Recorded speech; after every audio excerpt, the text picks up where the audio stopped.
Hello, all you YouTubers. My name is Tim Favre again, and I'm doing another chapter in my book, The Life and Times of Tyjoff. Now, what I'm showing you here is the name of the company that I made back in 1985. It was called Classic Imports. Putting this away now. Classic Imports was a company that I imported product, and I went out there and I drove lots of miles every day to sell my wares. I got this import company by opening up a business with a company that calls themselves Specialty Merchandise Corporation, SMC. You might have seen their ads. And I looked at it and I said, let me try that. It's not too much money to get involved, at least it wasn't. And it taught you how to import. It taught you, once you imported items, how to sell them. And I figured it was a good vehicle for me to get into.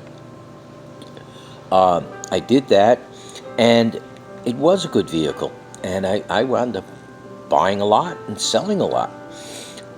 And one of the things I would do is, I lived in a place called Point Lookout, Long Island. It's near Jones Beach. And I would go from my house, which is, it was on the Reeves Channel. And every morning I get up at like 4:30, 5 o'clock. My house was situated between Jordan's Lobsters and Doxy Sea Clam. And every morning I put my 6-foot speakers out the back, and I would play the 1812 Overture loud, because my backdrop was the channel and little islands. It was great, and the reverberation of the sound going across those islands was phenomenal. And the guys on the boats, when they got to the 1812 cannons, they would do their conducting and stuff. And when it was all over, they would go to work. I would go to work.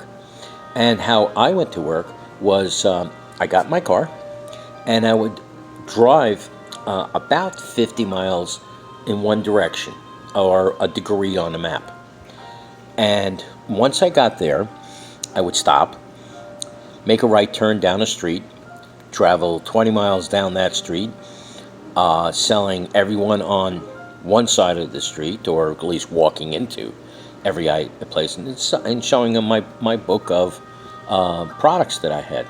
And then I go 20 miles back to the start point, and then another 20 miles to see who I can sell my wares to, turn around and come back to the start point. If there were any businesses there, I'd do that. And then I'd drop down about 5-6 blocks and do it all over again. I would put about 500 miles a day on my car. I was selling a lot. So my poor little 1990 Saab that I owned, I killed it. I killed it dead in like 8 months. So I had to buy another one. And what I did was, I went down to a couple of Saab dealers, and I dressed like a derelict, a bum, a homeless man, whatever you want to call it. And I would walk in and say, well, look at your cars. The first 3 car dealerships I went into didn't want to give me the time of day. The last one, Amityville Saab, the guy looked at me, wasn't sure, but he figured, let me give this guy a shot. So he looked, and I saw a 9000 Saab Turbo. And I said, how much? The guy said 31,000. I go, not bad. I says, I'm going to go to car and get my paperwork and stuff. You might want to get your manager. And the guy says to me, he says, no, I can make any deal that you're thinking of. I go, okay. So I came back with my briefcase. I opened it up. It was two layers of $100 bills and stacks of 1,000. I had about 60,000 in the briefcase, and I said, I'm looking to make a cash deal. And the man said, you're right. I need to get my service manager. And So his service manager came in and he said, "What can I do for you?" I says, "I want to do a cash deal on the car. How much?" And he looked at me and says, "Well, that car's $31,000. I closed my briefcase and I said, "Yeah, you're greedy. Goodbye." And I started walking out. And he says, "Wait, wait, wait, wait, wait. Maybe I might have been greedy." So I came back in and I took $23,000 out of my briefcase, and then I took one extra thousand and I put it on the table. I said, "Your car cost 23. I'm willing to give you 1,000 profit." And I looked at the man, and he had a bead of sweat pouring down his face from the back of his ear, which means I had him. But he didn't say deal, so I had to make it a little more interesting. So I broke that packet apart, and I separated the $100 bills, and I started taking $100 out of a time and put it back in my briefcase. It only took $300 to get this man to say, "Deal!"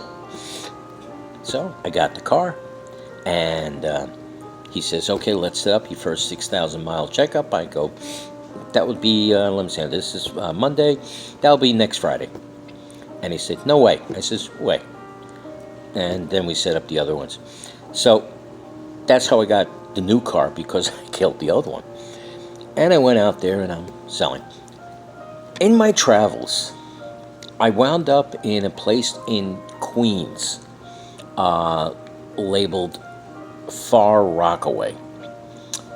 And Far Rockaway at that time was not a really good place to be. Simple reason, it was for some reason or another, they've changed it. But for some reason or other, New York City put the poor and low-income families all along oceanfront property, and G6, G12, whatever that's called, housing was there. Low-income housing. They've since changed that over the years, but that's what was there. But there were people with cars and stuff, and I was on Beach Channel Drive in Far Rockaway, and I saw what was then called Garcia's Auto Parts. It's not Garcia's anymore. It sounds like that, but it's not Garcia's anymore. And I went in there and I showed them what I had, and I had beaded seat covers that I was selling, that type that the cabbies use. And I was showing him the beaded seat covers, and he was thrilled. So he said, "I'll take 10 cases." I go, "I got that in the car. I'll go get it." I got the 10 cases. I brought it back, set up a stand for him, and he gave me cash and check, and I started walking back to my car. Well, there was a car there kind of waiting for me, and it had 3 people in it, and I said, "No, this doesn't look good." And I got to my car, and sure enough, they got out of the car. The guy who was driving had a gun in his pocket, took the gun out, and he says, "Give me your money." I said, "Now, you really want to shoot me? There's a cop car across the street. You're going to shoot me for my money?" I got him thinking for about a split second, and I reached under my coat and I pulled out a flare gun. Why a flare gun? Because I had a boat and I was going to go to it. So I had a flare gun and I pointed it back at him. All he saw was a bright orange gun, and he says, "Ha ha, plastic gun." I go, "No," and I explained to him what it was. And then I said to him, "If you shoot me, there's an excellent chance you might kill me. But if you don't kill me, and as soon as you pull your trigger, I'm going to pull the trigger on this thing, and let me tell you what it does. It's got a shotgun shell. And it's not a shotgun shell, though. It's about as big as one. And we're only 15 feet apart, so I'm not going to miss you. So whatever part of you I get, what's going to happen is it's going to land, let's say, in your stomach. All right? Or lower. And it's going to start burning as soon as it lands on you. And it's going to start off burning a little 1-inch hole in you. And then it's going to burn its way right through to your back. And you're going to have this happen to you. As it's burning, it's going to cauterize all your veins and arteries until it makes it to your back. At some point, it's going to get your lungs, your heart, but it's going to be burning. And you are going to be screaming like you have never screamed before because you're going to be dying. So, do you really want to shoot me? Do you know what? The idiot shot me.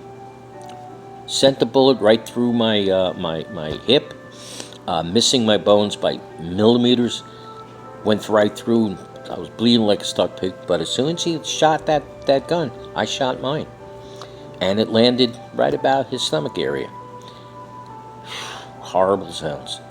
Just horrible sounds. I hope to dear God I'd never have to use that flare gun. But I'm glad I did. And the police across the street, they picked up his two accomplices as they were running away screaming. He picked them up, threw them in the back of the car. He came over to me, and he said, that was 100% self-defense move that you did there.